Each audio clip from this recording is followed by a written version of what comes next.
अरीबा आबिद हुसैन एबटाबाद दिसंबर का महीना चल रहा था। सर्दियां अपने जोबन पर थीं। दौड़ दौड़ तक हर चीज ने सफीद चादर तान रखी थी।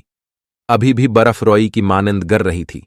वक्फा वक्फा से दीवदार के दरख्तों की शाखें चटखने की आवाजें सुनाई दे रही थी। गहरी खामोशी रोहतक में सुनसनी पैदा कर रही थी। मिट्टी का कशादा कमरा जिसके बीचों बीच जलती लकड़ियों का इला दहक रहा था और उसके इर्द गिर्द हम सब दादी को घेरे में लिए बैठे थे। दादी उमा नजरें दहकती लकड़ियों पर जमाए माजी के सफ़ों की वरक गर्दानी कर रही थी। कुछ देर बाद गला खंकारते हुए गोया हुई। ये इस वक्त का वाकया है जब पानी की कुल्लत के बास में और सनौबर आपा सहरी के वक्त पानी भरने जाते थे। सनौबर आपा मुझसे उम्र में काफी बड़ी थीं। सनौबर आपा कभी अजान से पहले और कभी इजान के फौरन बाद पानी भरने के बर्तन लिए आते और हमारे घर की दीवार पर बर्तन से ज़रबें लगाते। चूंकि मेरा बस्तर दीवार के साथ होता उसलिए मैं फौरन उठ जाती, अपने बर्तन उठाती और बाहर आ जाती। हर तरफ गहरा अंधेरा छाया होता था और गीदड़ों की दिलखराश आवाज दल झंझोड़ देती थी। दल में ढेरों खौफ लिए हम सहज सहज कर कदम बढ़ाए जाते थे। घर तो चौंका इस जमाना में इका दुका ही मौजूद होते थे और हमें पानी लाने के लिए तवील मसाफत तय करनी पड़ती थी। झाड़ियों में थोड़ी सी हलचल होती तो हमारा दिल उछल के हलक में आन पहुंचता। सनूबर आपा काफ़ी मजबूत एसाब की मालिक थी, जबकि मैं काफ़ी डरपूक वाक़ा हुई थी। पानी लाना मेरी मजबूरी थी क्योंकि घर में एक बूढ़ी सास थीं और 3 बच्चे, मेरी एक बेटी और 2 बेटे। शौहर तो रोजी रोटी कमाने के सिलसिले में बाहर निकलते तो महीनों बाद ही वापस लौटते थे। आगे आगे सनौबर आपा होती थीं, जबकि पीछे में होती थी और कभी कभार तो मुझे वाज़ेह महसूस होता था कि मेरे पीछे कोई और भी चलता आ रहा है। अपने पीछे उठाए जाने वाले कदमों की आवाज़ में बखूबी सुनती थी। लेकिन मुझे सनौबर आपा हमेशा नसीहत करती थीं कि कभी किसी चीज़ के पीछे न जाना चाहे तुम कुछ भी देख लो, और कभी पीछे मड़ कर नहीं देखना चाहे तुम्हें कुछ भी सुनाई दे रहा हो। मैंने उनकी बात को दिल पर नक्श कर दिया।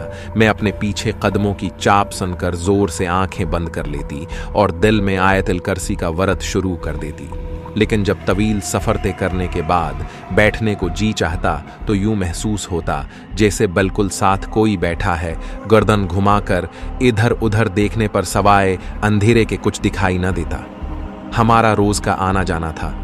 एक रोज मुझे आवाज आई कि दीवार पर ज़रबें मारी जा रही हैं।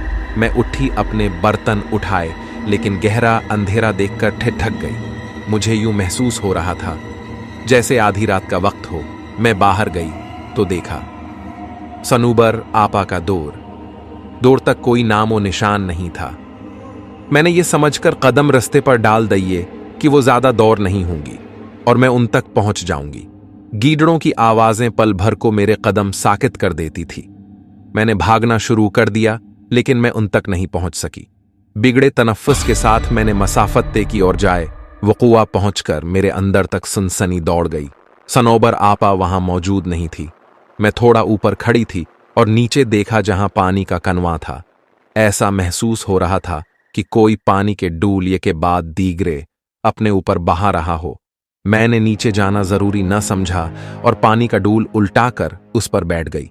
लेकिन थोड़ी देर बैठने के बाद भी पानी की आवाज बदस्तूर आ रही थी। मुझे अजीब और गरीब ख्यालात आ रहे थे और पानी की आवाज से अजीब सा खौफ महसूस हो रहा था। अपने पीछे किसी को महसूस किया तो मेरे जिस्म पर कपकपी तारी हो गई। मैंने लरजते हुए पीछे मड़कर देखा तो किसी का नाम व निशान भी न था। वहां एकदम से सन्नाटा छा गया। मेरी हैरत की इंतहा न रही, लेकिन ऐन इसी जगह ऊपर घने दरख्त की शाख पर कोई अजीब सा परिंदा बैठा मुझ पर नजरें गाढ़े हुए था। अजीब कस्म का परिंदा था। मैंने कभी ऐसा परिंदा नहीं देखा था। उसका सारा बदन काले बालों से भरा हुआ था। उसकी सरख आंखें देखकर मैंने दहशत के मारे भागना शुरू कर दिया। आयतुल कुर्सी का वरद मेरी जबान पर जारी था और आंखें आंसुओं से लबरेज।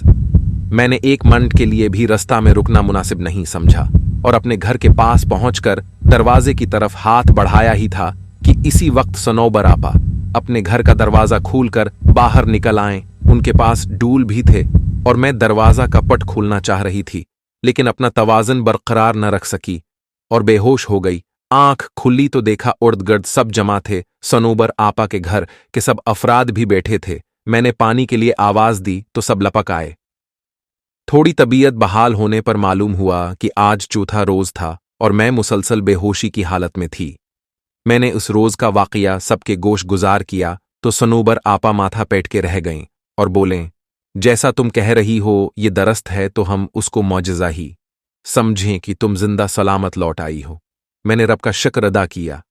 आज भी बदन पर सुनसनी तारी हो जाती है जब कभी इस पानी की आवाज और इस अजीब और गरीब परंदे का बालों भरा जिस्म आंखों के सामने आ जाए। तो ये थी एक मजेदार डरावनी कहानी। ऐसी वीडियो देखने के लिए हमारे चैनल को सब्सक्राइब कर लें।